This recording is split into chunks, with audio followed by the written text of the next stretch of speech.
Kita tidak akan mengimpor lagi yang namanya gula dan sebagainya. Karena kita adalah bangsa besar, bangsa yang mandiri. Saya akan meminimalisirkan partai-partai yang ada. Agar ke depan dalam sebuah keputusan negara ini bisa tercapai kata mufakat, bukan dalam bargaining position yang akan melemahkan kebijakan saya selaku presiden ke depan untuk berpihak pada masyarakat Indonesia khususnya. Sepertinya Pak Jus Michael atau Michael Jus ini masih menikmati euforia kemenangan, gitu ya.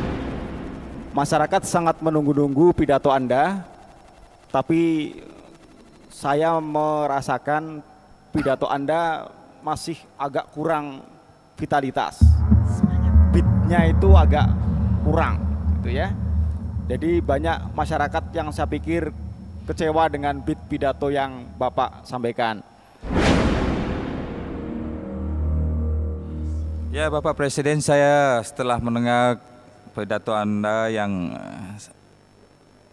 yang tonsnya itu seperti ton-ton low and high.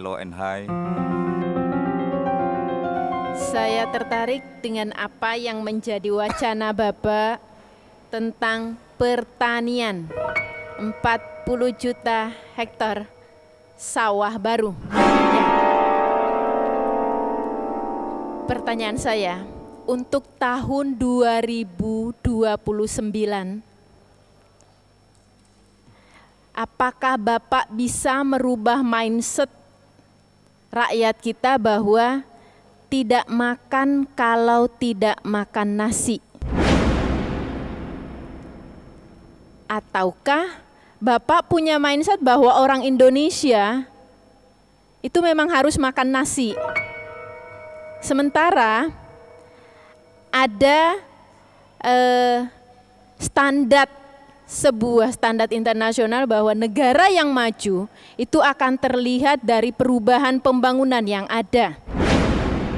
Kita melihat sekarang fakta yang ada, di mana ada lahan kosong, di situ akan dibangun mall, ya, atau ruko-ruko. Kemanakah sawah-sawah yang akan Anda bangun? Kita akan membuat yang namanya Kepres tentang melindungi sawah-sawah produktif. Dari dasar itulah saya berpikir kita harus menguatkan fondasi perlindungan untuk menjaga stabilitas perekonomian kita terkait swasembada pangan. Kita akan keluarkan yang namanya Kepres tentang melindungi sawah-sawah produktif. Jangan lagi siapapun dia, siapapun di negara ini tidak bisa seenaknya membangun.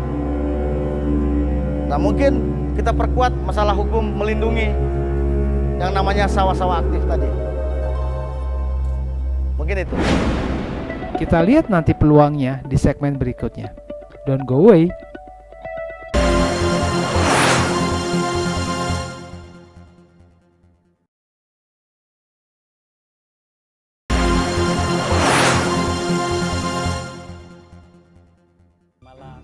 Kebangsaan kita.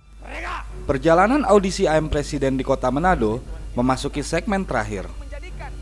Namun jangan dianggap peserta-peserta berikut ini tidak mempunyai nilai jual. Seperti yang berikut ini.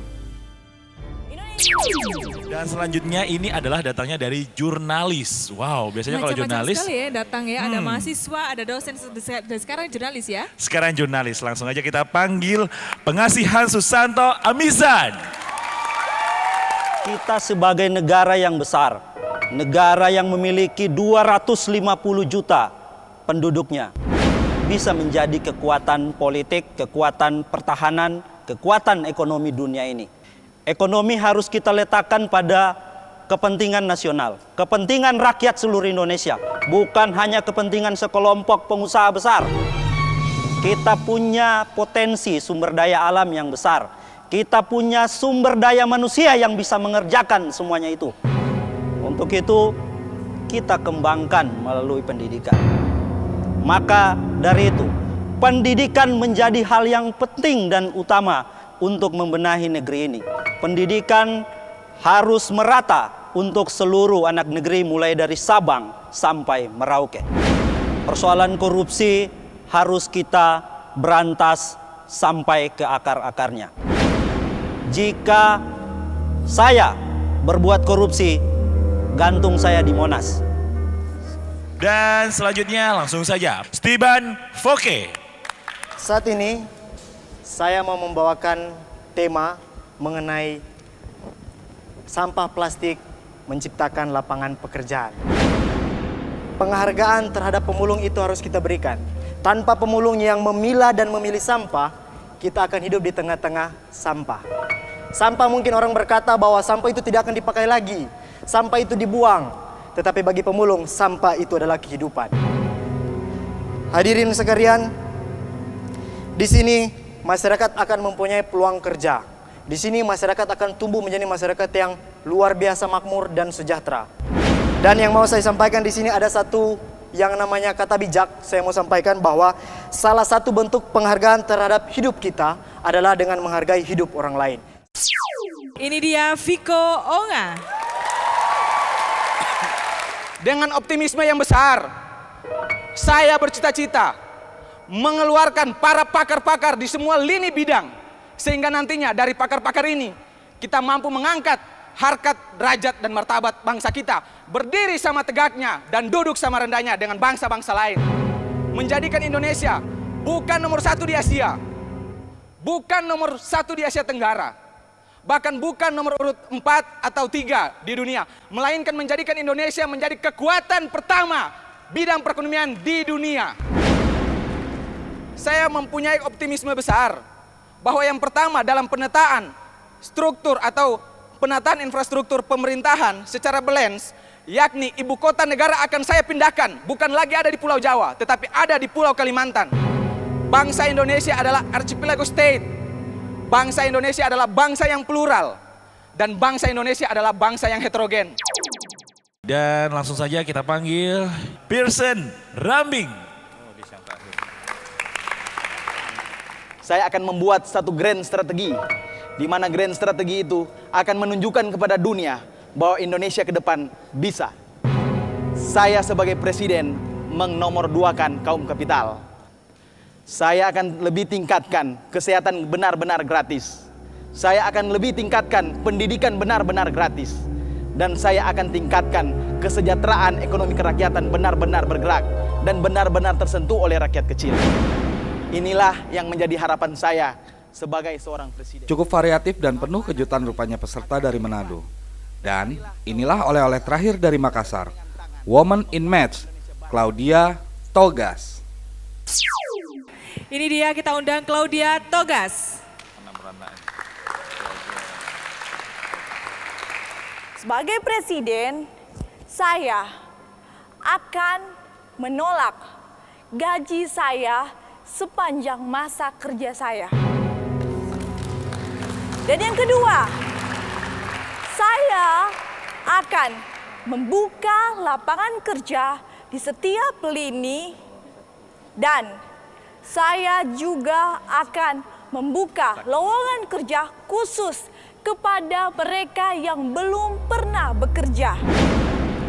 Dan yang ketiga, saya akan mengubah kawasan kumuh di perkotaan menjadi bengkel-bengkel pelatihan dan menjadi tempat tinggal yang layak. Saya berdiri di sini sebagai presiden perempuan. Saya akan memberikan hukuman seumur hidup kepada para pemerkosa dan kepada para pelaku sodomi.